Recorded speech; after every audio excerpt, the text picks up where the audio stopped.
Olá pessoal, bem-vindos a mais um episódio da Zombie TV, uma overdose de cultura geek. O meu nome é Ricardo Trindade e hoje vamos falar de uma série de televisão que acabou de sair, o último episódio, o sexto, que se chama Invasão Secreta.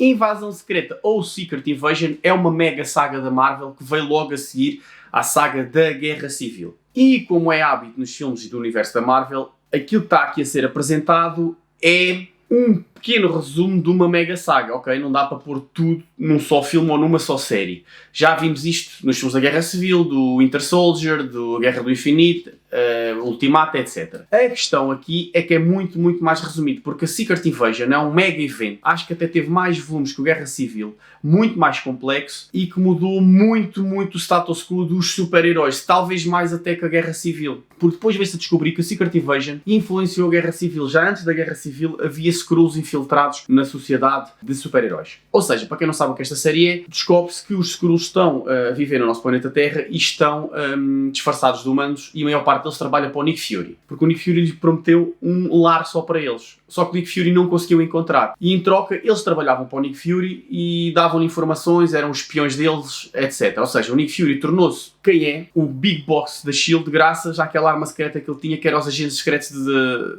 Skrulls que estavam a trabalhar para ele, ok? Ele acaba no blip, depois do blip, fugir para o espaço, descobre-se que ele também era casado com uma Skrull, foge para o espaço e abandona-os. Então, como os abandona, cresce no seio dos Skrulls, cresce uma revolta muito grande entre os mais novos, e o Gravik, que é um dos miúdos que veio para a Terra nos anos 90, logo a seguir ao filme da Capitã Marvel, cria uma força de rebelião que quer pôr os humanos uns contra os outros para eles tomarem conta do nosso planeta e nos escravizarem a nós como humanos. Ao mesmo tempo, ele está a criar uma máquina que junta o ADN de todos os super-heróis e alienígenas que foi recolhido pelo Nick Fury, secretamente, sem até os outros Vingadores saberem. A personagem de Emilia Clarke é a filha de Talos, que já tinha aparecido na Capitã Marvel, que é o general dos Skrulls. Ela acaba por trair o pai, mas depois faz um double crossing e depois trai o Gravik e acaba por ela também se tornar uma super Skrull no fim desta série, com os poderes todos, luta contra o Big Boss. O Gravik também tem os poderes dos outros super-heróis e ela, spoilers, acaba por derrotar o Gravik e junta-se ao governo britânico, uma facção secreta do governo britânico, para tentar salvar os seus compatriotas Skrulls, porque o presidente dos Estados Unidos da América fez guerra aberta contra os Skrulls que estão a viver no nosso planeta Terra, ok? Por causa da tentativa de assassinato, e então ele meteu-os todos na mesma caixa, os Skrulls são todos maus, temos que os atacar. Pronto, isto mais ou menos é o resumo da série. O que eu sinto com esta série é que quem lê banda desenhada sabe que existe aquelas histórias paralelas a uma grande saga. Por exemplo, existe a saga principal, que tem um número de revistas de 6 ou 8 volumes, por exemplo, e depois essa história espalha-se para as revistas do Capitão América, dos X-Men, do Wolverine, do Iron Man, etc.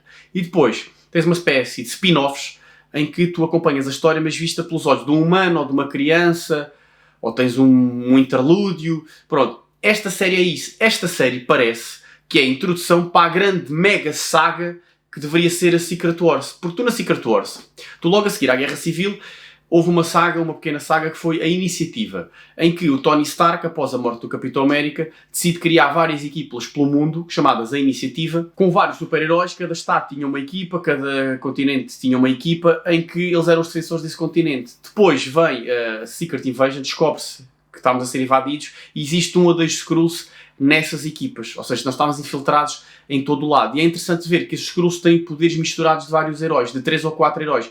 Então tu vês um Skrull com a pele do Colossus, mas depois tem a agilidade e o escudo do Capitão América, mas também tem os poderes, por exemplo, do Homem de Gelo. Portanto, isso é muito interessante ver os fatos deles e como eles usam aquela combinação de poderes, coisa que aqui não acontece, ou acontece 5 minutos, nem isso, 3 minutos, numa batalha final do último episódio, que os efeitos visuais são mais ou menos, já vi pior, tem alguma criatividade a banda desenhar, a cena da ação final, mas é uma nota de rodapé naquilo que deveria ser a grande saga de Secret Invasion. E o pior disto tudo é que basicamente não muda assim tanta coisa no universo dos super-heróis. Basicamente o Nick Fury volta outra vez para o espaço, tens agora uma Super Skrull a viver entre nós, supostamente do lado do bem, e tens guerra aberta contra os Skrulls, por parte do governo americano. Mas, essencialmente, tu não sentes que nada mudou. 6 episódios em que não muda nada. Nada. Tens uma nova super-heroína que depois vai undercover e provavelmente já não vai aparecer mais, ou vai só aparecer nas guerras secretas, sabe-se lá daqui a 10 anos, e não acontece mais nada, não há nada realmente que mude, não há aquela essência da mega batalha e da mega saga que houve nas bandas desenhadas. Depois descobre-se, nas bandas desenhadas, que os Skrulls já estão infiltrados na nossa sociedade há muito tempo e eles próprios influenciaram a guerra civil, a Civil War. Aqui, eles estão desde os anos 90, é verdade, mas não influenciaram assim diretamente tanta coisa. Influenciaram indiretamente através do Nick Fury, que são agentes do Nick Fury, mas não influenciaram assim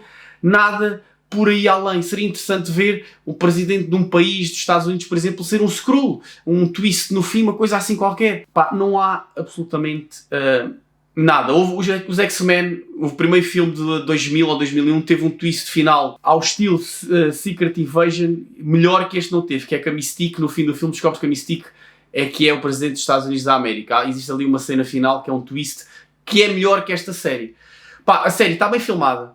A série tem bons diálogos, algumas boas interpretações. Tem uma intro que causou polémica porque foi feita por inteligência artificial, mas dentro do contexto da série acho que faz sentido até, e a intro por acaso está boa. Sou contra a inteligência artificial, mas tenho que admitir que a intro está muito boa e serve o propósito da série. Epá, mas tudo o resto é fraco.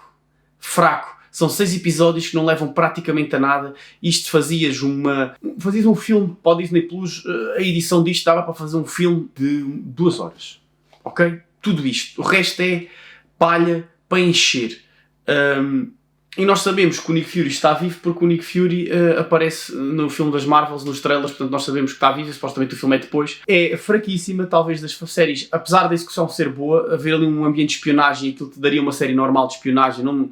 Podia ter alienígenas também filtrados na Terra, mas não tinha que ter a ver com o universo da Marvel. Podia ser uma série de espionagem normal, independente, que não tinha nada a ver com a Marvel.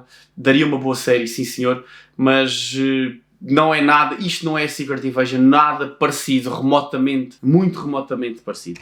Eu estava aqui a editar o episódio e, desculpa lá interromper-te, Ricardo, mas houve 3 coisas que eu me esqueci de falar na análise que me incomodaram bastante e que é uma prova de que cada vez faz menos sentido fazer um universo partilhado e a Marvel não sabe o que está a fazer.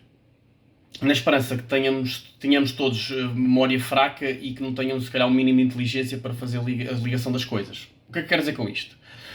Apesar da série, em muitas partes, estar bem editada e bem feita, a cena final do diálogo entre o Gravik e o Nick Fury é um momento alto para o ator. É brutal o Gravik, o ator que interpreta o Gravik faz um momento em que ele consegue mostrar raiva, dor, ódio pelo Nick Fury. E a edição é péssima, péssima, péssima, péssima. Das piores coisas que eu já vi em termos de edição. Não há um plano fechado para mostrar a tensão e claustrofobia, não há uma pan, agora não me lembro do nome da técnica, mas a câmera a aproximar-se da cara do ator enquanto ele vai ficando mais raivoso e mais violento e mais zangado. Muitas vezes foi filmado com 3 planos e estão sempre a cortar para os planos e um deles até tu vês o Gravik de costas, ocupa 50% do plano, praticamente as costas do Gravik, e vês a cara do Nick Fury, mas a reação da cara do Nick Fury é muito pouco, ele parece que está a esconder a cara. Portanto, em termos técnicos, a cena final é muito, muito mal feita, parece que foi feita à pressa. As 2 coisas que não fazem sentido é, o Nick Fury diz que não consegue encontrar nenhum planeta para os Skrull, e por causa disso é que eles revoltaram contra os humanos. Isso é errado porque existem milhares de planetas. Os próprios Guardiões da Galáxia têm a cabeça de um alienígena que transformaram em planeta. Eles podiam ter, alguns Skrulls podiam ter ido para lá viver. E há aquele planeta em que vivia o Thanos sozinho, um planeta isolado, em que os Vingadores vão lá no início do Ultimato e matam o Thanos e o planeta fica isolado. Portanto, aquele planeta podia ter servido para os Skrulls. E outra coisa que não faz sentido nenhum é, na cena final, o Nick Fury vai buscar a ampola onde está o ADN de todos os heróis que estiveram na batalha final do Ultimato, heróis e vilões, e alguém lhe pergunta, então mas tu não queres chamar os teus amigos super-heróis para ajudar? E ele disse, não, isto é muito pessoal. Eu até entendo que o Nick Fury não queira que eles saibam que ele andou a recolher o ADN deles sem autorização. Agora, estamos a falar basicamente do fim do planeta Terra. Seria muito mais interessante se ele fosse obrigado a chamar alguns super-heróis que estivessem disponíveis no planeta Terra, pedir-lhes ajuda e ele ficasse na lista negra destes super-heróis, porque ele depois teria que revelar que lhes roubou o ADN sem a autorização deles. Seria muito mais interessante, mudaria o status quo do Nick Fury e dos super-heróis.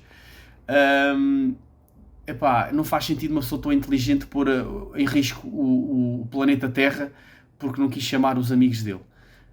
Era só isto. Ricardo, de volta à tua análise. Portanto, é, na minha opinião, um 5. Porque é aborrecida. Não é que a execução esteja má, mas é tão aborrecido. Não adianta de nada. Ao menos as outras séries um gajo ainda se ria um bocadinho. Aqui nem isso. É um 5 e é um desperdício e realmente nota-se que a Marvel não sabe o que está a fazer. Dispara para todos os lados a ver se acerta em alguma coisa. Pessoal, deixem a vossa opinião nos comentários. Já sabem, somos criadores de conteúdo independentes. Subscrevam o canal, comentem e partilhem. Bons jogos, bons filmes e boas leituras. Até à próxima.